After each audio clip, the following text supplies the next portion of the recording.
Welcome back to Lakshmi YouTube channel. So ಎಲ್ಲರೂ ಹೇಗಿದ್ದೀರಾ? ಎಲ್ಲರೂ ಚೆನ್ನಾಗಿದ್ದೀರಾ ಅಂತ ಅಂದ್ಕೊತೀನಿ. ಇವತ್ತು ಭಾನುವಾರದ ಬ್ಲಾಗ್ಸ್ ಏನೂ ಇಲ್ಲ, ಸುಮ್ಮನೆ ನೋಡೋಣ ಬ್ಲಾಗ್ಸ್ ಮಾಡೋಣ ಅನಿಸ್ತು. ಸಂಜೆ ಆಗಿದೆ, ಸಂಜೆಯಿಂದ ಈಗ ನೈಟ್ವರೆಗೂ ಹೇಗಿರ್ತೀವಿ, ಏನೆಲ್ಲ ತಿಂತೀವಿ ಉಣ್ತೀವಿ ಅಂತ ತೋರಿಸ್ತೀವಿ. ಸೊ ಗಣಿ ಬೈಲಿ, ಬಾ ಗಣಿ. ಏಕೆ ಗಣಿ ಬಾಯಲ್ಲ ಬೈಲಿ. ಹಾಯ್, ನಮಸ್ತೆ, ಹೇಗಿದ್ದೀರಾ? ಹಾಯ್ ಲೋಕೇಶ್, ನಮಸ್ತೆ. ಏನು ಸಮಾಚಾರ? ಏನು ರೀ ಮೀಡಿಯಾ? ಟೀ ಕುಡಿತಾ ಇದ್ದೀವಿ ಅಷ್ಟೇ, ಇನ್ನೇನು. ಒಂದು ಗುಡ್ ನ್ಯೂಸ್ ಏನು ಗೊತ್ತಾ ಲೋಕೇಶ್? ಯಾಯ್ ಹೇಳೇನು? ಯೂಟ್ಯೂಬ್ ಚಾನಲಲ್ಲಿ 1,000 ಜನ ಸಬ್ಸ್ಕ್ರೈಬರ್ಸ್ ಆಗಿದ್ದಾರೆ, 1,000 ಮೇಲಾಗಿದ್ದಾರೆ. ಅದು ತುಂಬ ಖುಷಿ ವಿಷಯ. Congrats. Thank you so much. Tea ಕುಡಿತಾ ಇದ್ದೀವಿ. ಸೊ ಮಧ್ಯಾಹ್ನ ಟೀ ಕುಡಿತಾ ಇದ್ದೀವಿ. ಸೊ ನೈಟಿಗೆ ಏನು ತಿನ್ನೋದು ಏನು ಒಂದು ಗೊತ್ತಿಲ್ಲ. ಏನು ತಿಂತೀವಿ ಇವತ್ತು ನೈಟು? ಏನು ಲೋಕಿ ಇವತ್ತು ನೈಟು ತಿನ್ನೋದು?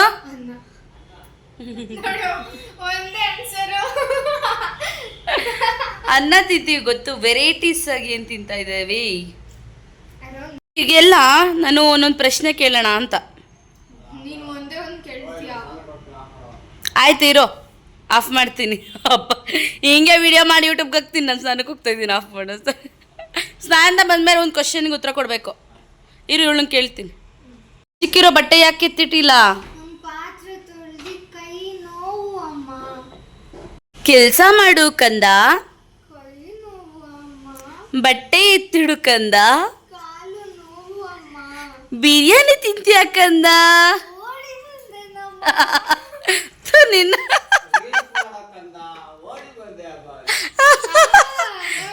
ರೀಲ್ಸ್ ಮಾಡು. ಮತ್ತೆ ನೋಡಿ, ಎಲ್ಲರೂ ಮಕ್ಕಳು ಹಾಲು ಕುಡಿದ್ರೆ ಇವಳು ಟೀ ಕುಡಿತಿದ್ದಾಳೆ. ಚಂದನ ಅವರು ಹೈಯರ್ ಎಜುಕೇಷನಿಂದ ತುಂಬ ಬ್ಯುಸಿಯಾಗಿದ್ದಾರೆ.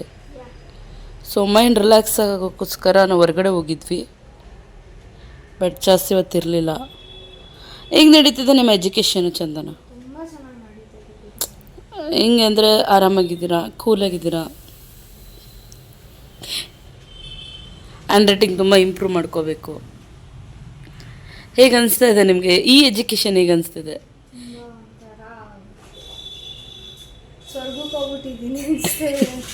ಈ ವರ್ಷದ ಎಜುಕೇಷನ್ ನಿಮ್ಗೆ ಹೇಗೆ ಫೀಲ್ ಆಗ್ತಾ ಇದೆ?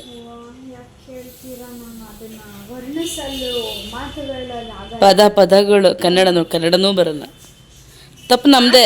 ವರ್ಣಿಸಕ್ಕಾಗಲ್ಲ ಅಂತ ನಾನು ಹೇಳಿದ್ದು. ಕನ್ನಡದಲ್ಲಿ ಯಾವತ್ತಿದ್ರು ಪರ್ಫೆಕ್ಟ್.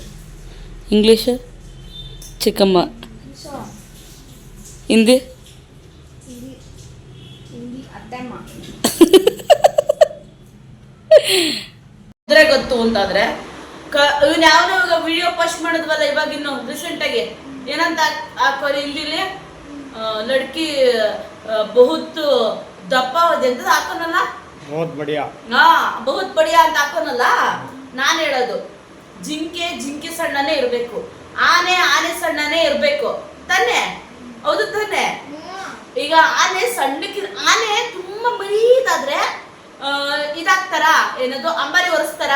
ಇಲ್ಲ ತಾನೆ? ಆನೆ ಸಖತ್ ಸ್ಟ್ರೆಂತ್ ಆಗಿ ದಪ್ಪಕ್ಕೆ ಗುಂಡುಕಿದ್ರೆ ತಾನೆ ಇದು ಅಂಬಾರಿನ ಒರೆಸೋದು. ನಾವು ದಪ್ಪ ಇದ್ರೆ ಏನ್ ತಪ್ಪು? ಕಮೆಂಟ್ ಹಾಕೋದತ್ರ ಹೂ ಅಂತೀಯ ಚಂದು, ಹೂ ಅಂತೀಯ ಚಂದು.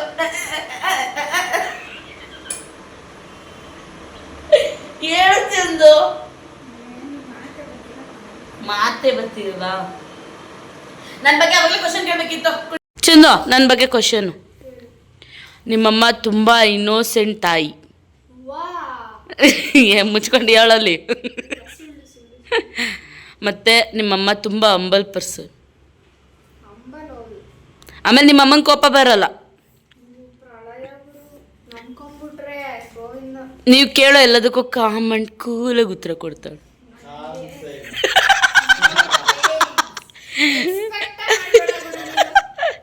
ನಿಮ್ಮ ಬಗ್ಗೆ ಕೇಳ್ತೀರಿ. ನಿಮ್ಮ ಹೆಂಡತಿ ತುಂಬ ಕೂಲಾಗಿರ್ತಾಳೆ ಯಾವಾಗ್ಲೂ. ಮತ್ತೆ ಸಣ್ಣ ಸಣ್ಣ ವಿಷಯಕ್ಕೆ ಏನಂತ ಟೆನ್ಷನ್ ಮಾಡ್ಕೊಳ್ಳೋ ಅಂಥ ವ್ಯಕ್ತಿ ಅಲ್ಲ. ಏಯ್ ಒಂದು ಸೆಕೆಂಡ್, ಒಬ್ರು ಕೇಳಿದ್ರೆ ಒಬ್ಬರೇ ಉತ್ತರ ಕೊಡಬೇಕು, ಅದರಲ್ಲಿ ವಾಯ್ಸ್ ಇದಾಗಲ್ವಾ? ಹೇಳ್ರಿ. ಮತ್ತೆ ಯಾರಾದರೂ ಏನಾದರೂ ಫ್ಯಾಮಿಲಿ ಬಗ್ಗೆ ಅವಳ ಬಗ್ಗೆ ಏನಾದರೂ ನೆಗೆಟಿವ್ ಆಗಿ ಮಾತಾಡಿದ್ರೆ ಆಯಿತು ನೀವೇ ಚೆನ್ನಾಗಿರಪ್ಪ, ನಮ್ದೇನು ತಪ್ಪಿಲ್ಲ ಅಂತ ಕೂಲಾಗಿ ಎಲ್ಲ ಡೀಲ್ ಮಾಡಿ ಕಳಿಸ್ತಾಳೆ. ಏನು ಅವರು ಏನೋ. ಮತ್ತೆ ನಿಮ್ಮ ಹೆಂಡತಿ ಇತ್ತೀಚೆಗೆ ಕೋಪ ಕಮ್ಮಿ ಮಾಡ್ಕೊಂಡವಳೆ. ಬೆಟರಾ? ಅಳೋದು ಕಮ್ಮಿ ಮಾಡೋಳೆ, ತಿನ್ನೋದು ಕಮ್ಮಿ ಮಾಡೋಳೆ, ಆಟ ಜಾಸ್ತಿ ಮಾಡೋಳೆ. ಏನು ಜಾಸ್ತಿ? ಕೋಪ ಕಮ್ಮಿ ಆಗೈತೆ, ಆಟ ಜಾಸ್ತಿ ಆಗೈತೆ. ಅಲ್ಲಿ ಕರ್ಕೊಂಡು ಇಲ್ಲಿ ಕರ್ಕೊಂಡು ಅಂತ ನೀನು ಹೆಂಡತಿ ಕೇಳೋದೇ ಇಲ್ಲ ನಿನ್ನ.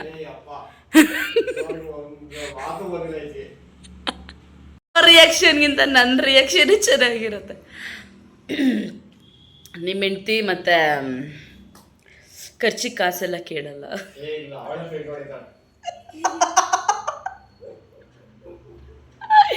ನಾನು ಪ್ರಿಂಟ್ ಹೊಡಿತೀನಾ?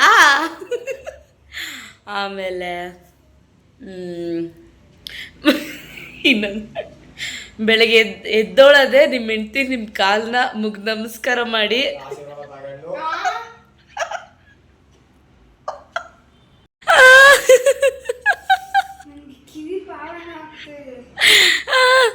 ಇಲ್ಲ ಫುಲ್ ನೀಟಾಗಿ ಕೇಳ್ರಿ. ಇದೊಂದು ಬ್ಲಾಗ್ ಮಾಡಬೇಕು ಅಂದ್ಕೊಂಡಿದ್ದೀನಿ ನಾನು ನೆಕ್ಸ್ಟು.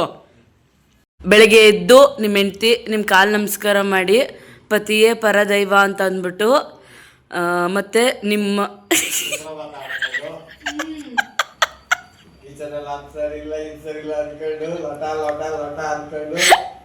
ಮತ್ತೆ ಬೆಳಗ್ಗೆ ಹೊತ್ತು ಯಾವತ್ತು ನಿಮ್ಮ ಹೆಂಡತಿ ಕೂಗಾಡೋದೇ ಇಲ್ಲ.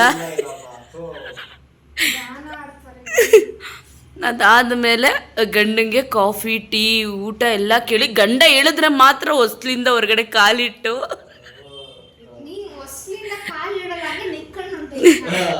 ಆಮೇಲೆ ನಾನು ಎಲ್ಲಾದ್ರೂ ಹೋಗ್ಬೇಕಾದ್ರೆ ಇನ್ಫಾರ್ಮ್ ಮಾಡಲ್ಲ ಹಿಂಗೆ ಹೋಗ್ತಾ ಇದ್ದೀನಿ ಅಂತ.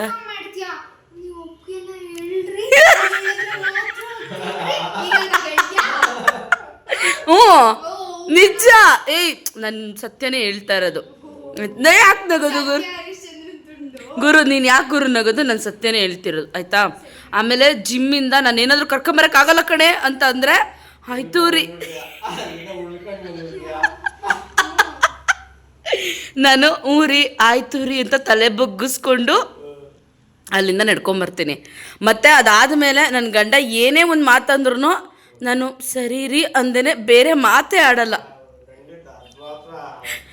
ಇಲ್ಲಿ ತಕ್ಕ ಒಂದು ಬ್ಯಾಡ್ ವರ್ಡ್ ನನ್ನ ಗಂಡಂಗೆ ಅಂದಿಲ್ಲ ನಾನು.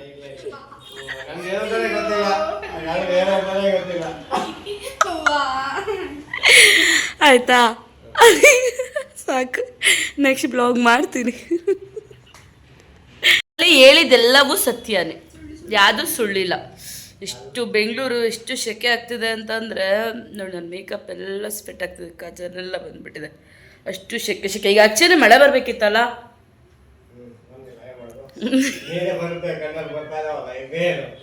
ಹಳದನ್ನ ಕಮ್ಮಿ ಮಾಡಿದ್ದೀನಿ. ಸೊ ಇವತ್ತು ನಾನು ಈ ಡ್ರೆಸ್ಸಲ್ಲಿ ಎಷ್ಟು ಚೆನ್ನಾಗಿ ಕಾಣ್ತಿದ್ದೆ ಅಮ್ಮ. ತುಂಬ ಸರಿ. ಇವಾಗ ಊಟ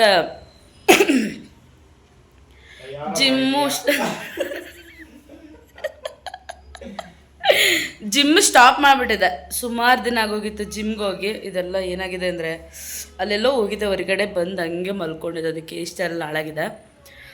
ಜಿಮ್ಮಿಗೆ ಹೋಗಿ ಸುಮಾರು ದಿನ ಆಗಿತ್ತಾ, ರೀಸೆಂಟಾಗಿ ಹೋಗ್ತಾ ಇದ್ದೀನಿ, ನಾನು ಜ್ವರ ಬಂದುಬಿಟ್ಟಿದೆ ಬಾಡಿ ಪೇಯ್ನಿಗೆ. ಮತ್ತಾಗಲೇ ಒಂದಿನ ಮತ್ತೆ ರಜೆ. ಈಗ ಮತ್ತೆ ನಾಳೆಯಿಂದ ಕಂಟಿನ್ಯೂ ಮಾಡಬೇಕು. ಇವಾಗ ಅಡುಗೆ ಏನು ಮಾಡಿದೆ ಅಂದರೆ, ನಾನು ಮತ್ತೆ ಹೊರಗಡೆ ಎಲ್ಲ ಹೋಗಿ ಬಂದು ತುಂಬ ಟಯರ್ಡಾಗಿ ಬಂದು ಕೂಡ ಬಿರಿಯಾನಿ ಮಾಡಿದೆ, ಗ್ರೇವಿ ಮಾಡಿದೆ, ಕಬಾಬ್ ಮಾಡಿದೆ. ಎಷ್ಟು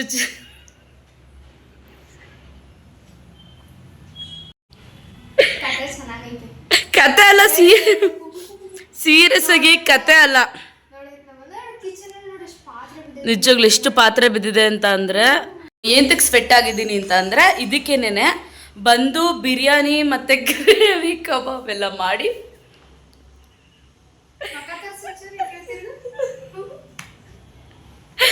ತುಂಬಾ ಮೇಕಪ್ ಎಲ್ಲ ಅವ್ರದ್ದು ನೀರಾ ಹೋಗ್ತೈತೆ ಸೆಕೆ ಆಗ್ತಿದೆ. ವಿಡಿಯೋ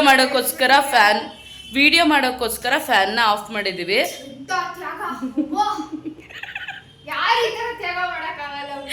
ಯಾಕೆ ಅಂತಂದ್ರೆ ಶಬ್ದಕ್ಕೆ ವಾಯ್ಸ್ ಕೇಳಲ್ಲ, ನಮ್ಮ ಮನೇಲಿ ಮೈಕ್ ಕೂಡ ಇಲ್ಲ. ಸೊ ಇವಾಗ ಎಷ್ಟು ಕಷ್ಟ ಬಿದ್ದು ನನಗಿರೋ ಎರಡೇ ಜೀವ, ಈ ಜೀವಕ್ಕೋಸ್ಕರ ಅಡುಗೆ ಮಾಡಿದೆ. ನಾನು ಯಾವ ಜೀವಕ್ಕೋಸ್ಕರ ಅಡುಗೆ ಈ ಜೀವಕ್ಕೋಸ್ಕರ ಅಡುಗೆ ಮಾಡಿದೆ, ಇನ್ನು ಯಾವ ಜೀವಕ್ಕೋಸ್ಕರ ಅಡುಗೆ ಮಾಡಲಿ ಅಂತ ನಾನು ಹೊರಗಡೆ ಹೋಗಿ ಟಯರ್ಡ್ ಆಗಿದ್ರು ಕೂಡ ಬಿರಿಯಾನಿ ಕಬಾಬ್ ಗ್ರೇವಿನ ಮಾಡಿದ್ದೀನಿ. ಸೊ ಕರಿತಿದ್ದೀನಿ, ಬನ್ನಿ ಫಸ್ಟ್ ಊಟ ಮಾಡಿ. ನಿಮ್ಮ ಹೆಲ್ತ್ ತುಂಬ ಇಂಪಾರ್ಟೆಂಟು. ನಾನು ತಿಂದಿಲ್ಲ ಅಂದ್ರೂ ಪರವಾಗಿಲ್ಲ, ಟೈಮ್ ಟು ಟೈಮ್ ನೀವಿಬ್ಬರು ತಿನ್ನಬೇಕು. ಆ್ಯಕ್ಚುಲಿ ನಾವಿಬ್ಬರು ಇವತ್ತು ಮ್ಯಾಚಿಂಗು ಟೈಮ್ ಟು ಟೈಮ್ ನೀವಿಬ್ಬರು ತಿನ್ನಬೇಕು ಅಂತ ಅಂದ್ಬಿಟ್ಟು ನಾನು ಅಡುಗೆನ ಮಾಡಿದ್ದೀನಿ. ಬನ್ನಿ ಅಂತ ಅವಾಗಿಂದ ಕರಿತಾ ಇದ್ದೀನಿ, ಇವರಿಬ್ಬರು ಬರ್ತಿಲ್ಲ ಊಟಕ್ಕೆ. ಬನ್ರಪ್ಪ, ನನಗೆ 2 ಮಕ್ಳು ಥರ. ಬನ್ನಿ ತಿನ್ನಿಸ್ಲಾ? ಊಟ ತೋರಿಸ್ತೀನಿ. ಸೊ ಇಷ್ಟು ಟೇಸ್ಟಿಯಾಗಿ ಮಾಡ್ತೀನಿ ಅಂದರೆ ನೆಕ್ಸ್ಟು ನನ್ನ ಬಿರಿಯಾನಿ ರೆಸಿಪಿನ ನೀವು ಕೂಡ ಕೇಳ್ತೀರಾ ಕಮೆಂಟ್ ಬಾಕ್ಸಲ್ಲಿ. ಓಕೆನಾ? ಕಮೆಂಟ್ ಮಾಡಿ, ಬಿರಿಯಾನಿ ರೆಸಿಪಿ ಬೇಕಾ? ಕಳೆದೋಗ್ತೀರಾ ನಿಜವಾಗ್ಲೂ. ಅಷ್ಟು ಚೆನ್ನಾಗಿ ಬಿರಿಯಾನಿ ಮಾಡ್ತೀನಿ. ಹಾಗಾಗಿ ನಿಮ್ಮ ಇವಾಗ ವಿಡಿಯೋ ತೋರಿಸ್ತೀನಲ್ಲ ಹೇಗೆ ಮಾಡಿದ್ದೀನಿ ಹೌದು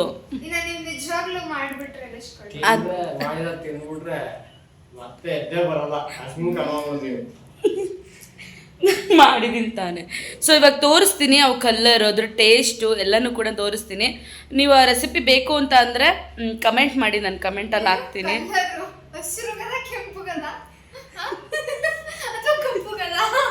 ಕೆಂಪಗಿರುತ್ತೆ. ಟೇಸ್ಟ್ ವೈಸ್ ಮಾತ್ರ ನಾನು ಮಾಡೋ ಬಿರಿಯಾನಿ ಸೂಪರ್, ನನಗೆ ಇಷ್ಟ ಆಗುತ್ತೆ.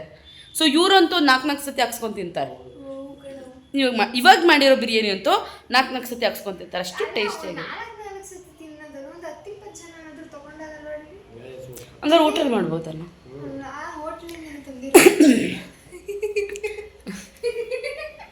ಸೊ ಇವಾಗ ತಿನ್ಬೇಕಾದ್ರೆ ತೋರಿಸಿ, ನಾನು ಅಷ್ಟು ಚೆನ್ನಾಗಿ ಅಡುಗೆ ಮಾಡ್ತೀನಿ ಅಂತ ಅವ್ರಿಬ್ರಿಗೂ ಹೊಟ್ಟೆ ಕಿಚ್ಚು.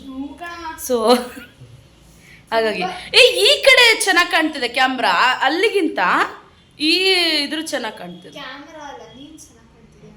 Oh really? ಒಂದು ಕೆಲಸ ಮಾಡೋಣ, ಅಲ್ಲಿರೋದೆಲ್ಲ ಇಲ್ಲಿಗೆ ಶಿಫ್ಟ್ ಮಾಡಿ, ಇಲ್ಲಿರೋದೆಲ್ಲ ಅದಕ್ಕೆ ಶಿಫ್ಟ್ ಮಾಡೋಣ. ಸೊ ಬನ್ನಿ ಊಟ ಮಾಡೋಣ. ಸೊ ನೋಡಿ, ನಾನು ಕಷ್ಟಪಟ್ಟು ಮಾಡಿರೋಂಥ ಬಿರಿಯಾನಿ ಗ್ರೇವಿ ಕಬಾಬು. ಸೊ ಹೇಗಿದೆ ಊಟ? ಈರುಳ್ಳಿ ಮನೆದು ನಾನೇ ಕಟ್ ಮಾಡಿದೆ ಕಂದ. ಹೇಗಿದೆ ಊಟ? ಚೆನ್ನಾಗಿದೆಯಾ? ಬಿರಿಯಾನಿ ಟೇಸ್ಟ್ ಹೇಗಿದೆ? ಪದೇ ಹಾಕ್ಸ್ಕೊಂಡು ತಿನ್ನಬೇಕು ಅನಿಸ್ತಿದ್ಯಾ? ಸೊ ನೋಡಿ, ನನ್ನ ಬಿರಿಯಾನಿ ರೆಸಿಪಿ ಬೇಕಾದರೆ ಎಲ್ಲರೂ ಕಮೆಂಟ್ ಮಾಡಿ. ಅಂದರೆ ಕೆಳಗೆ ಮಾಡಿ ಹಿಂಗೆ ತೋರಿಸ್ಬೇಕು. ಬಿಡ, ಇವಳು ಹೊಟ್ಟೆ ಕಿಚ್ಚು ಬಿರಿಯಾನಿ ಮೇಲೆ. ಸೊ ಫ್ರೆಂಡ್ಸ್, ನೀವು ಯಾರು ಪಕ್ಕದಲ್ಲಿ ಏನಿದೆ ಏನು ಅದ್ರ ಬಗ್ಗೆ ಎಲ್ಲ ತಲೆ ಕೆಡಿಸ್ಕೋಬೇಡಿ. ಬಿರಿಯಾನಿ ಏನು ಟೇಸ್ಟ್ ಇದೆ ಅಂತ ನನಗೆ ಕರೆಕ್ಟಾಗಿ ಹೇಳ್ತೀನಿ, ತುಂಬ ಚೆನ್ನಾಗಿದೆ. ಕಮೆಂಟ್ ಮಾಡಿ, ಆ ರೆಸಿಪಿ ನೀಟಾಗಿ ಕೊಡ್ತೀನಿ. ಓಕೆ? ನಾನು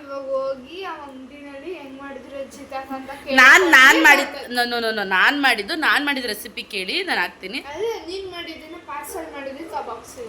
ಹೌದು, ಮತ್ತೆ ತಿನ್ಬಿಟ್ಟು ನಾನು ಆಮೇಲೆ ಮಾತಾಡ್ತೀನಿ. ಓಕೆ? ಸೊ ಫೈನಲಿ ನಾನು ಮಾಡಿದ ಅಡುಗೆಯಿಂದ ಎಲ್ಲರೂ ಊಟ ಮಾಡಿ ಹೊಟ್ಟೆ ತುಂಬ ಖುಷಿಪಟ್ಟರು.